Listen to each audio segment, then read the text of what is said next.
सो दोस्तों, इस वीडियो में हम लोग बात करने वाले के एक बहुत ही इंपॉर्टेंट टॉपिक के बारे में। एंड आपको देखा जाए तो इस प्रकार का मतलब हिंट मैंने इसके पहले भी यहाँ पे दिया था। हिंट मतलब क्या, तो आप सभी लोगों को पता है इलेक्शन का टाइम अभी स्टार्ट यहाँ पे हो चुका है। ठीक है, काफी सारे स्पीचेस हम लोग को देखने को मिल रहे हैं, काफी सारी खबरें हम लोग को देखने को मिल रही है। एंड पहले जैसे इलेक्शन हुआ करता था, ठीक है, अभी का इलेक्शन में थोड़ा सा हम लोग को चेंजेस देखने को यहाँ पे मिल रहे हैं। चेंजेस मतलब क्या, हम लोग कोई पॉलिटिक्स में घुसना नहीं चाहेंगे, हमारा मकसद सिर्फ शेयर मार्केट से रिलेटेड है। हाँ, तो अभी जो भी इलेक्शन में अगर आप देखोगे तो जो भी यहाँ पे जो स्पीचेस हम लोग को देखने को यहाँ पे मिल जाते हैं, हाँ, वहां पे अगर आप चेक करोगे तो शेयर मार्केट से रिलेटेड कुछ ना कुछ इन्वॉल्वमेंट हम लोग को जरूर देखने को मिल जाता है। चाहे कंट्रीब्यूशन पूरे स्पीच के हिसाब से अगर देखा गया 1% का ही क्यों ना हो, बट कुछ ना कुछ तो पॉइंट्स यहाँ पे जरूर यहाँ पे कवर किए जाते ही जाते हैं। और इसकी शुरुआत हम लोगों ने देखी थी पार्लियामेंट से, संसद में भी हम लोगों ने देखा था। ठीक है, प्राइम मिनिस्टर जी के स्पीच में भी देखा था, एक नहीं बल्कि 2 बार देखा था। ठीक है, कोई डायरेक्ट रिकमेंडेशन तो नहीं होते, बट हाँ, अपने स्पीच में शेयर मार्केट ये शब्द हम लोगों को पहले तो कभी सुनने को देखने को नहीं मिलता था, बट अभी काफी ज्यादा देखने को मिल जाता है, बिकॉज लोगों का इन्वॉल्वमेंट ज्यादा बढ़ चुका है। ठीक है, क्योंकि अगर ज्यादा इन्वॉल्वमेंट होगा तो हर कोई उनकी बात को सुनने को या फिर रिलेट करने की कोशिश यहाँ पे करता ही है। सो डेफिनेटली यही बदलाव अभी हम लोग को होते हुए देखने को मिल चुका है। एंड आज की भी अगर हम लोग यहाँ पे बात करें तो आप सभी लोगों को पता है प्राइम मिनिस्टर नरेंद्र मोदी जी का जम्मू कश्मीर में हम लोग को फिलहाल तो दौरा देखने को यहाँ पे मिल रहा है। ठीक है, एंड वहां पे भी जो उनकी स्पीच हम लोगों को देखने को यहाँ पे मिली है, तो वहां पे भी उन्होंने आज के दिन की अगर हम लोग बात करें स्पेसिफिकली स्टॉक से रिलेटेड भी बात उन्होंने यहाँ पे की है। ठीक है, अभी जो एक बिगनर होता है वो ऐसी चीजों को लेकर काफी ज्यादा ओवर एक्साइट होते हुए देखने को यहाँ पे मिल जाता है, और कमेंट में तो चीजें आ ही जाती है, तो क्या करे, वो स्टॉक को खरीदे या नहीं खरीदे, क्या करे जल्दी बताओ। तो पहले आराम से दोस्तों, ऐसी यहाँ पे मतलब कुछ भी बातें सुनकर डायरेक्टली निवेश करना एक कमजोर इन्वेस्टर की निशानी होती है। क्या वो स्टॉक इन्वेस्टमेंट वाला है या फिर ट्रेडिंग वाला है, बिजनेस क्या है, ये कौन देखेगा। ठीक है, तो प्राइम मिनिस्टर जी ने कौन से स्टॉक की यहाँ पे बात की है उसके ऊपर तो हम लोग जरूर यहाँ पे आएंगे। उसी के साथ साथ कुछ इंपॉर्टेंट बिजनेसेस की भी बातें उन्होंने यहाँ पे की है। बिजनेसेस मतलब देखिए, जम्मू कश्मीर की अगर हम लोग बात करें तो आप सभी लोगों को पता ही है, JNK टूरिज्म से रिलेटेड काफी ज्यादा पॉपुलर रहता है, बिकॉज वहां की जो इकोनॉमी ज्यादा से ज्यादा रन होती है वो टूरिज्म के हिसाब से हम लोग को मतलब बहुत बड़ा योगदान यहाँ पे रहता है। प्लस उसी के साथ साथ आने वाले समय में और कौन कौन से बिजनेसेस हम लोग को अच्छा ग्रो करते हुए देखने को मिलेंगे JNK में, तो उनसे रिलेटेड भी कुछ पॉइंट्स उन्होंने अपने स्पीच में यहाँ पे सामने रखे हुए हैं। तो कौन सी कंपनीज के ऊपर उसका डायरेक्टली इनडायरेक्टली हम लोग को फायदा होते हुए देखने को मिलेगा, तो वो चीज मैं आप लोगों के सामने यहाँ पे रखने वाला हूँ। देखिए, मेरा काम है आपको शेयर मार्केट से रिलेटेड बिजनेस ओरिएंटेड चीजों को सिखाना। ठीक है, अभी कुछ लोग अपने अपने हिसाब से वीडियो को देखते हैं, अपना ही मन बना लेते हैं कि शायद से ये कोई रिकमेंडेशन है करके, तो कोई रिकमेंडेशन है नहीं, डिस्क्लेमर भी पढ़ा कीजिए। ठीक है, बस आपको शेयर मार्केट सिखाने की कोशिश यहाँ पे कर रहा हूँ। तो चलिए, बिजनेस हिसाब से अगर बोला गया तो शुरुआत करेंगे टूरिज्म से रिलेटेड ही। तो टूरिज्म सेक्टर आपको पता ही है, JNK का लिटरली हार्ट हम लोग को देखने को यहाँ पे मिल जाता है। एंड अगर देखा जाए तो और भी नए नए टूरिस्ट स्पॉट्स हम लोग को फिलहाल इमर्ज होते हुए देखने को यहाँ पे मिल रहे हैं। तो ज्यादा से ज्यादा लोग हम लोग को JNK के ओर जाते हुए देखने को यहाँ पे मिल जाते हैं। Plus prime minister Narendra Modi ji की बात करें तो मैंने ये भी कहा है कि जो डेस्टिनेशन वेडिंग भी यहाँ पे होती है, तो उसके लिए भी JNK को आप ज्यादा से ज्यादा सिलेक्ट कीजिए करके, जो कि अभी हम लोग को बढ़ते हुए देखने को यहाँ पे मिल रहा है इस चीज की पॉपुलैरिटी।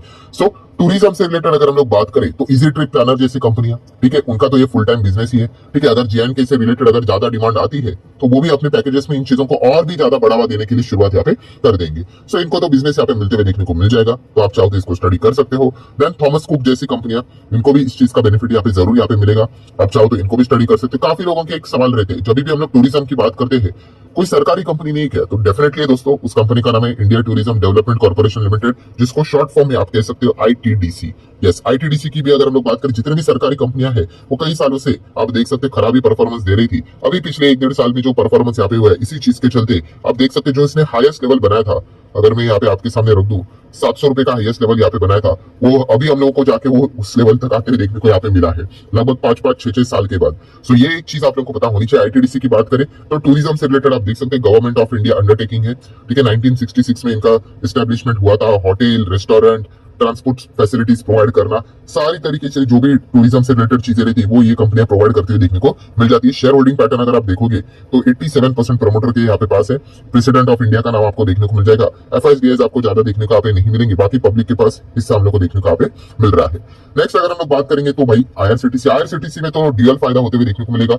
जैसे कि अगर बात करें, मोदी जी के स्पीच में भी देखने को मिल गया रेलवे से रिलेटेड बातें। रेलवे से रिलेटेड बातें मतलब, तो उन्होंने बताया कि अभी रेलवे स्टार्ट होते हुए देखने को मिल चुके हैं, 2 वंदे भारत ट्रेन भी हम लोग को स्टार्ट होते हुए देखने को यहाँ पे मिल चुके हैं।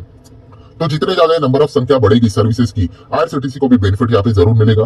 प्लस उसी के साथ साथ IRCTC में भी P फॉर टूरिज्म देखने को यहाँ पे मिल जाता है, तो JNK से रिलेटेड उनको भी अच्छा खासा बिजनेस मिलते हुए देखने को मिल जाता है। सो इन कंपनीज को भी आप जरूर अपने रडार के ऊपर स्टडी पर्पस के लिए रख सकते हो। नेक्स्ट अगर हम लोग बात करेंगे दोस्तों तो सिनेमा, यस, सिनेमा एंटरटेनमेंट की अगर हम लोग बात करें तो JNK से रिलेटेड पीवीआर आइनॉक्स इन कंपनीज को काफी अच्छा फायदा होगा। अच्छा फायदा होगा मतलब आप सभी लोगों को याद है कि जेएंडके मतलब जो कश्मीर की अगर हम लोग यहाँ पे बात करें तो 30 साल से भी ज्यादा समय हुआ था कि वहां पे सिनेमा हम लोग को चलते हुए देखने को नहीं मिलते थे। अभी सिनेमा हॉल हम लोग को कम बैक करते हुए देखने को मिल चुके आफ्टर 33 ईयर्स। तो डेफिनेटली यहाँ पे सिनेमा का जो फायदा यहाँ पे अगर होगा सिनेमा हॉल का, अगर लोग ज्यादा से ज्यादा मूवीज देखेंगे तो पीवीआर आइनॉक्स जैसी कंपनीज को ही फायदा होगा। पहले पीवीआर अलग था, आइनॉक्स अलग था, अभी दोनों का मर्जर हो चुका है। तो पीवीआर आइनॉक्स भी इस चीज का अच्छा खासा फायदा यहाँ पे जरूर उठा सकता है। तो आप चाहो तो इसको भी फर्दर स्टडी यहाँ पे कर सकते हो। देन इंफ्रास्ट्रक्चर की अगर हम लोग बात करेंगे, डेफिनेटली किसी भी जगह का अगर आपको डेवलपमेंट ज्यादा से ज्यादा करना है तो इंफ्रास्ट्रक्चर टॉप नॉच वहां पे होना चाहिए। तो मोदी जी के स्पीच की भी अगर हम लोग यहाँ पे बात करें तो उन्होंने ये भी कहा कि इंफ्रास्ट्रक्चर को और भी बढ़ावा यहाँ पे दिया जाएगा। ठीक है, इसी चीज के चलते एलएनटी जैसी कंपनियां, ठीक है, इनको अच्छा खासा बिजनेस मिलने के चांसेस रह सकते हैं। जेएसडब्ल्यू इंफ्रा, इन कंपनीज को भी अच्छा खासा बिजनेस मिल सकता है। अदानी एंटरप्राइज की अगर हम लोग बात करें, इनको भी अच्छा खासा बिजनेस मिल सकता है। ठीक है, तो ये कंपनी आप लोगों के जरूर रडार के ऊपर यहाँ पे रहनी चाहिए। देन दोस्तों अभी हम लोग आ जाते हैं सबसे इंपॉर्टेंट गोल्डन पॉइंट की ओर। गोल्डन पॉइंट मतलब स्पीच में अगर देखा गया अभी तक जितने भी अभी मैंने आप लोगों को कंपनीज आपके सामने रख दी तो किसी का भी नाम नहीं लिया गया था, बट हाँ सेक्टर के नाम यहाँ पे लिए गए थे। सेक्टर में तो ऑब्वियसली इतना तो बोला जाता ही है कि कौन सा सेक्टर अच्छा कर रहा है और क्या अच्छा करेगा करके, तो इससे रिलेटेड कौन से स्टॉक्स आप स्टडी कर सकते हो वो मैंने मेरे साइड से आप लोगों को यहाँ पे बता दिए। बट अभी जो नेक्स्ट हम लोग कंपनी की बात करने वाले, तो यस, मोदी जी के स्पीच में, प्राइम मिनिस्टर जी के स्पीच में हम लोग को उस कंपनी का जिक्र देखने को यहाँ पे मिला है। ठीक है, तो पहले उन्होंने क्या बोला उन सारी चीजों को हम लोग यहाँ पे कवर करेंगे। ठीक है, एंड कौन से सेक्टर की बात हो रही है तो दोस्तों वो है बैंकिंग।